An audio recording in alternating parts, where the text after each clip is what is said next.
Come on, guys. Yeah, you guys come on. Kara, right here, please. Kara, up top. Kara, right here, please. Right ahead. Kara, right here, please. Kara, right here. Down here. Down here, Kara.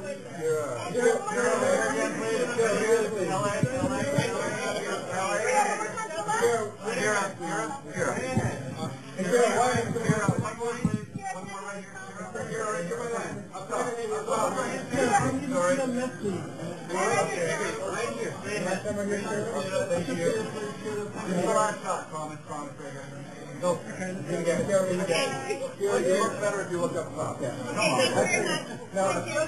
Don't let it Thank you very much. We're going to start the press conference now. Thank you. Brenda?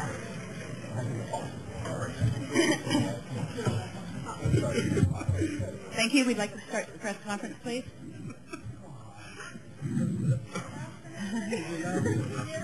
And to remind the photographers that no flash, please, during the press conference.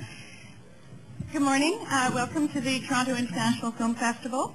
This is the press conference for Pride and Prejudice, which is a gala presentation here at the festival. My name is Jane Perdue, and I'm moderating the conference for you. I'm going to introduce the director and the cast, some of the cast. To my left is Joe Wright, who is an award-winning director, but known mainly for television, in particular a mini-series called Charles II, The Power and the Passion, which in the States was called The Last King. He's known for short films and television productions, but this, in fact, Pride and Prejudice, is his first feature. To Joe's left is Keira Knightley, who plays Elizabeth, Lizzie Bennet, one of today's true rising stars, known for a number of films, including The Pirates of the Caribbean, The Curse of the Black Pearl, Bend It Like Beckham, and Love, Actually.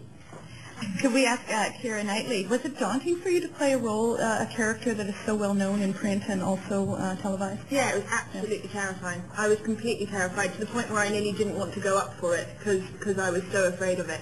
But I think, in my opinion, Elizabeth Bennet is one of the most beautiful characters in English literature. And as an actress, if you get a chance to play a character like that, you can't turn it down. So terrifying but beautiful at the same time. And were you the first actor to be selected, Joe, to speak to? I mean, how did you put together your ensemble cast? There were some actors that I knew I wanted from the beginning, and some that I discovered during the process. I think, directing is 99% casting, and so it's a very delicate and arduous process. Okay. There's a question over there. Thank you. Anthony KCTV News. I saw the movie off this morning, and it was fantastic. You all did a fabulous job. But lots of questions for Joe. Sorry. One of the things I really tasted is the fact that you, Miss Knightley and Brenda left their bosom. Don't ever get a boob job, because you look great in the film. And it seems to add to, I know it sounds crazy, but it seems to add to part of your character. In a lot of American films, thoroughly, because Miss Blevins, we saw a lot of them. This was great. But what I'm really trying to get to, because I certainly most of are we on topic here? There's not a lot of makeup on the characters. When they went to the public ball, we actually got to see greasy hair. We got to see something that normally we don't see in these films. So how did you approach the art direction? How did you approach the costumes? Because it really carried us along in the film. I really felt that this was something that this film is for real.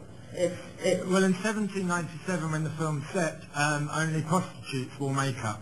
And so I didn't want to suggest that any of my ladies were prostitutes. Sorry? So throughout the film, they had a little bit more makeup. No, there was no makeup on not any even of the in the women. carriage? No. Sure? No? Wow. No, there was no makeup on any of the women. I had some. And Matthew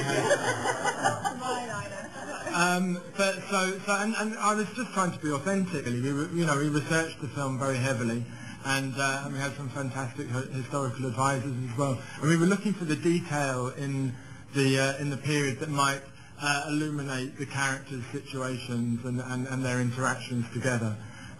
So we wanted to make it quite down and dirty. And also I had this idea that if we made their lives quite grubby, if we put their feet in the mud, then then Elizabeth's aspiration for romantic love, her reaching for the stars, if you will, what would be all the more heroic and divine and beautiful because of the earthbound existence that she's living in.